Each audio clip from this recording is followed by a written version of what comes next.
It's part two. Back in Brighton. 10 years ago, we painted this wall. It's got 2012 down there on the wall. James Hobby, Lynn Taylor, and myself. They did a mural that was halfway up the wall, and it was a scene of the ocean and the beach, James and Lynn did. And I came along, I was like, oh, those boards at the top look all scruffy and stuff. Maybe you should paint the sky up to the top. And then I realized I could change it, I could create a frame of the word love, leave their mural there and put just the tops of the letters, and asked him if that would be okay. They said, yeah, so I sky blued the top and put the word love as a frame. So that was there for 10 years. And then just a couple of weeks ago decided it's time to change it, right? So now I'm doing a sunrise scene, as you can see. And so I was like, okay, I'm gonna go on. It would be nice to paint a picture of the ocean. So I was like, I'm gonna go on like the New Brighton Republic website on Facebook. Went on there, just scrolled down a few pictures, and I saw these. I wasn't expecting like those colours. I wasn't even thinking sunrise in particular, but I was like the ocean. Saw these pictures, I was like, yeah, I'm going to use that one. Then I was like, oh, someone will probably ask me, have you got permission to use that photo? So I thought, I'll message the guy and just ask. I'm sure he won't say no. Messaged him, he was like, yeah, just make me look good. I was like, well, it's from behind, so it's not going to be that difficult. So he's like, yeah, go for it. And then started. I didn't tell him it was for a wall. I just said, can I paint it? So I thought it would be a nice surprise for him.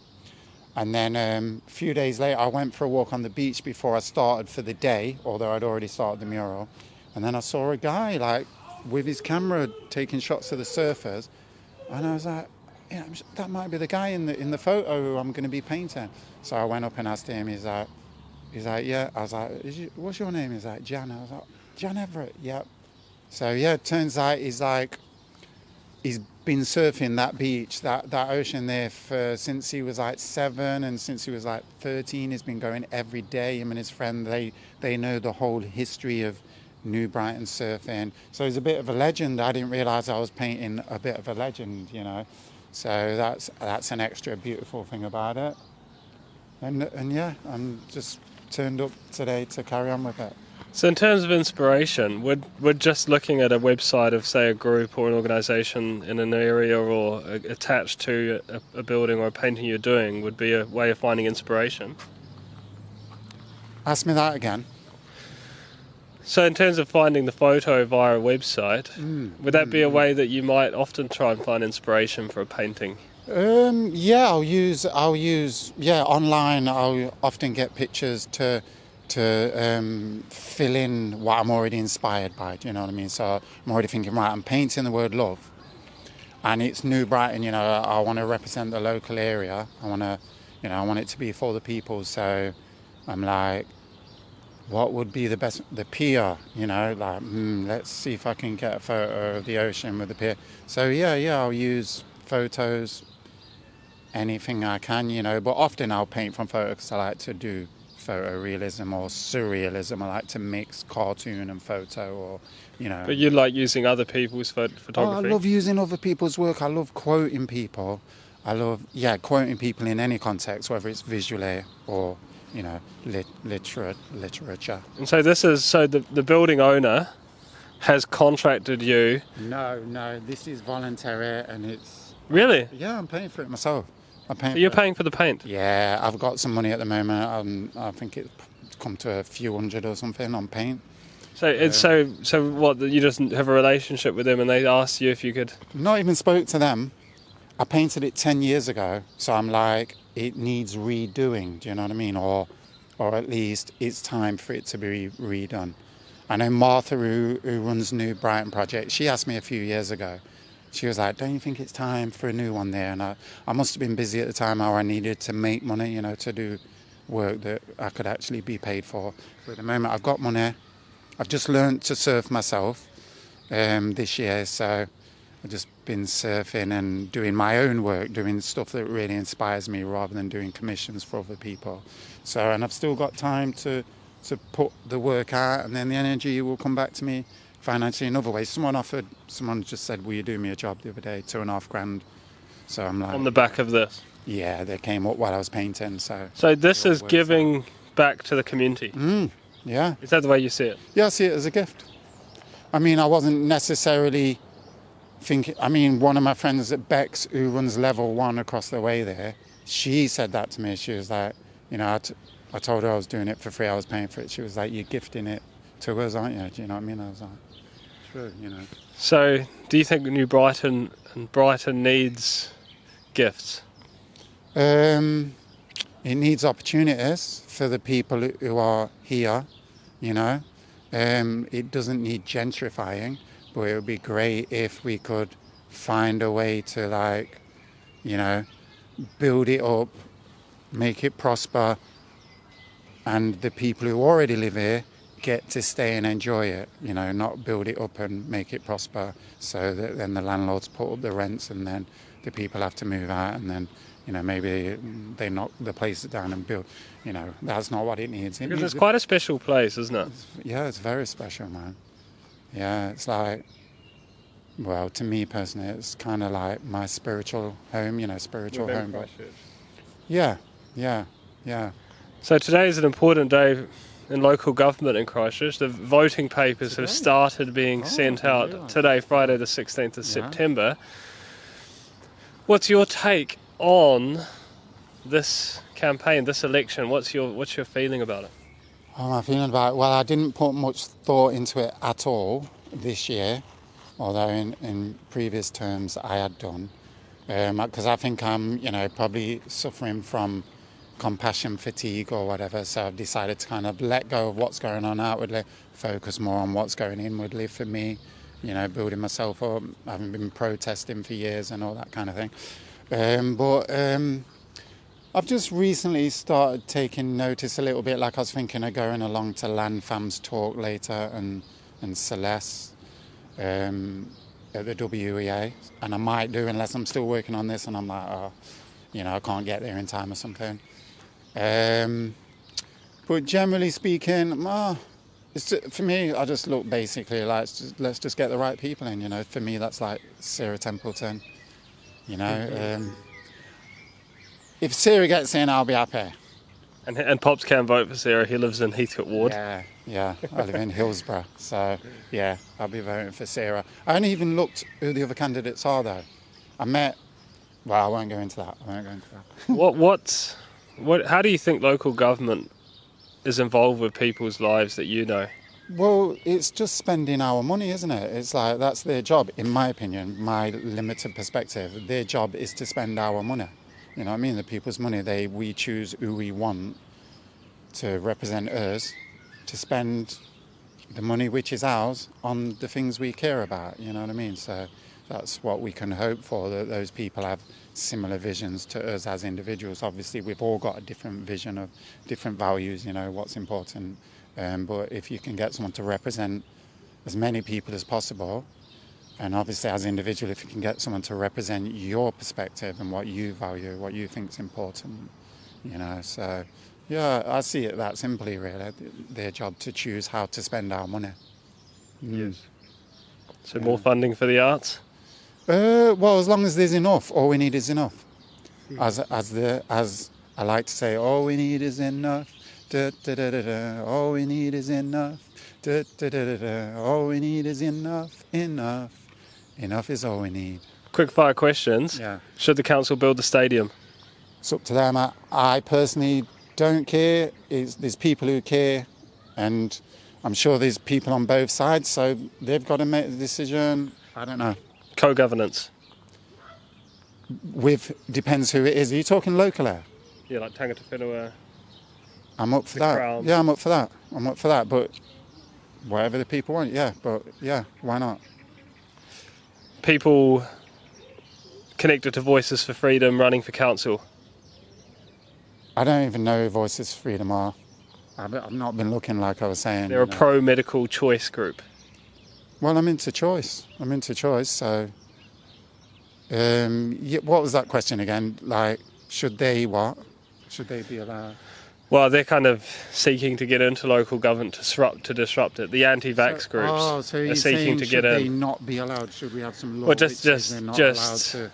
just thoughts on it, really. Well, I'm unvaccinated, so I support choice, right? But my children are vaccinated. I'm not an extremist. Like my eldest two children, they're vaccinated because they wanted to be. My youngest isn't. His mum didn't want him to be. She said, will you support me in letting him not be vaccinated, even though he wanted to, because his older brothers wanted to.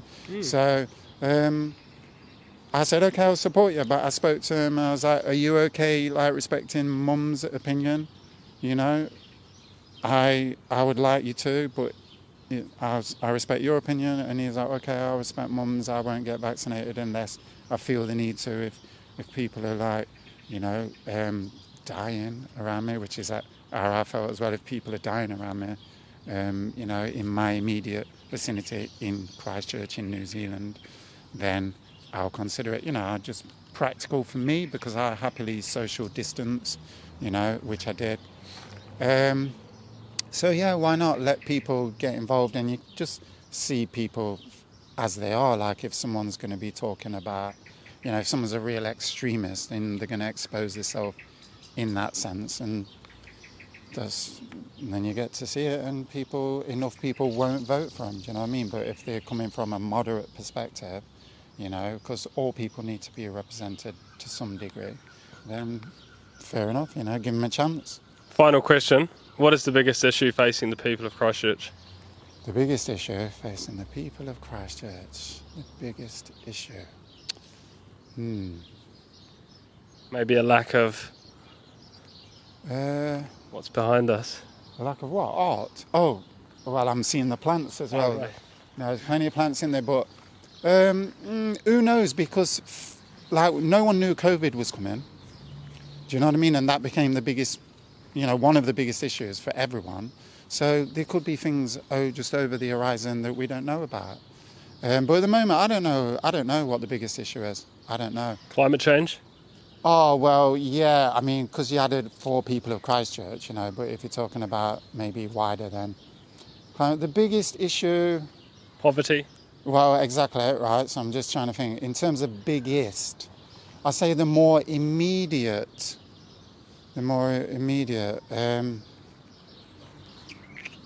Mental health is important, man. Mental health, do you know what I mean? Because that's kind of where it all starts within. Mental, emotional health. So I think if, me personally, I think if we can all realise, we are literally one people, right? We're one being, we are existence, we are life. We can stop listening to that voice which tells us, you are evil, you are not good enough, everyone else is fine, not you, or, that kind of stuff, right? Or don't trust anyone, everyone's out to get you, all that stuff, all that rubbish that everyone gets told in their own ways, right? If we can all realise we're all in this together, we are love, we are life, we are existence, like I say.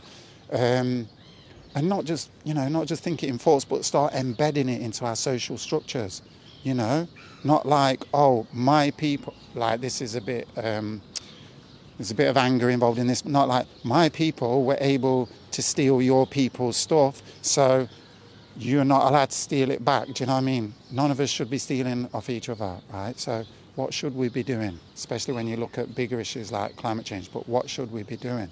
We should be seeing what resources we have, seeing what resources we need where, first of all, what do we need? What haven't we got? What do we need? That's a good place to start, right? Once you know what you need, let's see what we've got. Is that thing that we need anywhere? And if it is, how do we get it to where it's needed, So check what we have, check what we need, get what we have to where it's needed. That's the way I summed it up on a painting that I did called Share Love, in the style of Star Wars. Share love. So resource distribution on every level. That's like saying mental health, that's like the information of how to, equality, man, superiority complexes, inferiority complexes are the problem. The more we can live our moment, knowing that no one is higher than me. Absolutely no one is higher than me, and absolutely no one is lower than me. The more we can live the moment, because that's all we have, right?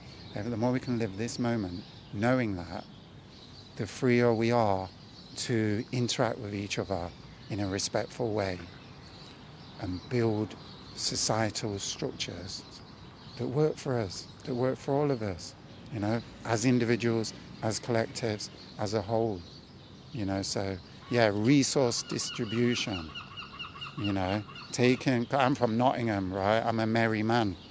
Robin Hood has been in my consciousness since I was 3 or whatever when it came out on Disney. I was born in 70. Disney brought out the cartoon in 73. I'm like, what?